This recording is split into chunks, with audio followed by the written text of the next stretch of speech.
To je pa terapija, ki je izredno uspešna pri obolenjih mišičnega in skeletnega sistema in vezivnega tkiva.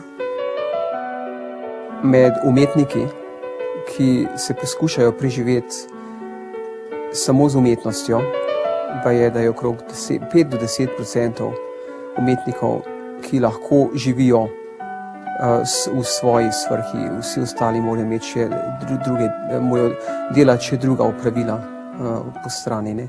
Tako da v bistvu imam srečo, da se lahko preživim s tem, ker sem vedno hotel delati. Ne.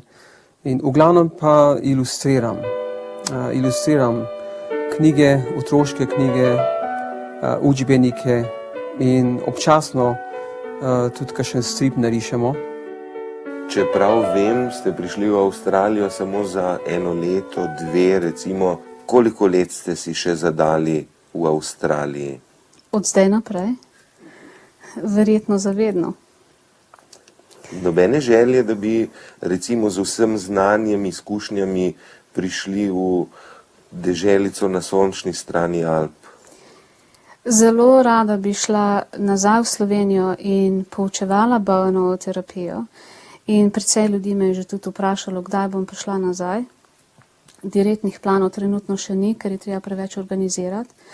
In se želim povezati z slovensko vlado, da bi vse uredili po pravilnih potih. Ampak, da bi šla v Slovenijo živeti za stalno, je malo težko, zato ker imamo otroke in otroci ne poznajo Slovenije. In tako da to res ni ena pot, po kateri bomo šli nazaj. Domotožja se znebiš verjetno po enih 15-20 letih, ampak domotožje je po ljudeh. V letu 1989 sem prišel na idejo, da bi naredil knjigo, ki bi bila bolj ekološko osveščena. Knjigo o fantku, ki reši galeba, ki se je znašel v naftnem madežu in ga je rešil na ta način, da ga nesel domov, kjer so ga umili. In v sanjah potem galeb ga nese iz kontinenta na kontinent in potem se pogovarjata, oziroma Benjamin se pogovarja z živalmi iz vsakega posebnega kontinenta, kjer so ga živali čakale in pač povedale probleme, ki živali imajo z ljudmi. Glede na to, da je knjiga išla za časa recesije v 91. letu, pravzaprav ne, je knjiga dokaj uspela, ker prva naklada v Avstraliji 7500 izvodov v Avstraliji in 2500 izvodov v Novi Zelandiji se je razprodala zelo hitro. In to je bila še izdaja s trdimi platnicami. Ne. Ashton Scholastic, mi smo preko njih tiskali še okrog 12,000 knjig in to se je takoj prodalo. In so hitro tiskali še okrog 12,000 knjig po tistem. Ne.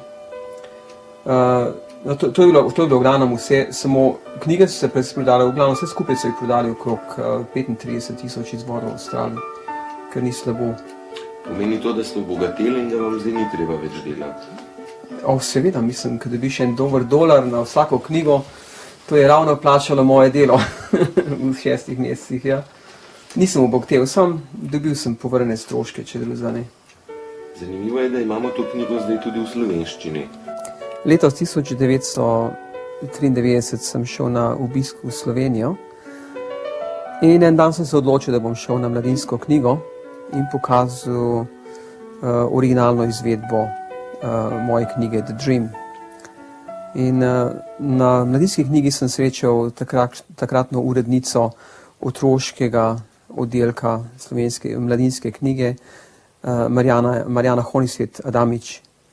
In knjiga je bila všeč, pokazala je še drugim in potem smo skozi mojega založnika v Brisbani smo počasi prišli na dogovor, da bodo knjigo verjetno tiskali in tiskali se jo potem leta 1995 prvo en izvod, potem pa še drugi izvod po enem letu. Z vso to novo tehnologijo in sodobnimi prijemi, pa je tudi Slovenija recimo vam kot umetniku bliže? Ne vem, kako bi bilo z naslednjo knjigo in trenutno nimam nobenega načrta, da bi pripravil naslednjo knjigo, verjetno zaradi tega, ker vzame preveč delovnega časa in na koncu niti ne veš, če bi uspelo, seveda. Z Benjaminovimi sanjami, ko sem šel v Slovenijo, v bistvu nisem šel toliko z namenom, da bi jo objavil, ker nisem bil prepričan, da bi bili zainteresirani. Ampak v bistvu sem bil vesel za uspeh. Za naslednjo knjigo pač nimam namena, ker trenutno sem preveč zaposlen z knjigami, ki jih delam za različne založnike. Vasja je že zgradil most med Avstralijo in Slovenijo. Po trdih začetkih, predvsem ob razbitih sanjah o veliki karieri risarja stripov, je zdaj zadovoljen. Riše, ilustrira, snuje. Na drugi strani pa naš drugi gostitelj, restaurator svetovnega slovesa France Benko, čigar znanje in izkušnje bi še kako rabili v Sloveniji, ostaja nekoliko zagrenjen v Avstraliji. Tukaj ste si našli dom blizu morja, blizu oceana. A je to prava zamenjava za tisto svežino, ki vam jo je dajalo Blejsko jezero? A to pa nikoli ne bo. Že kako to 5 jezer, tle morje naredijo ali karkoli, to je pa nenadomestljivo.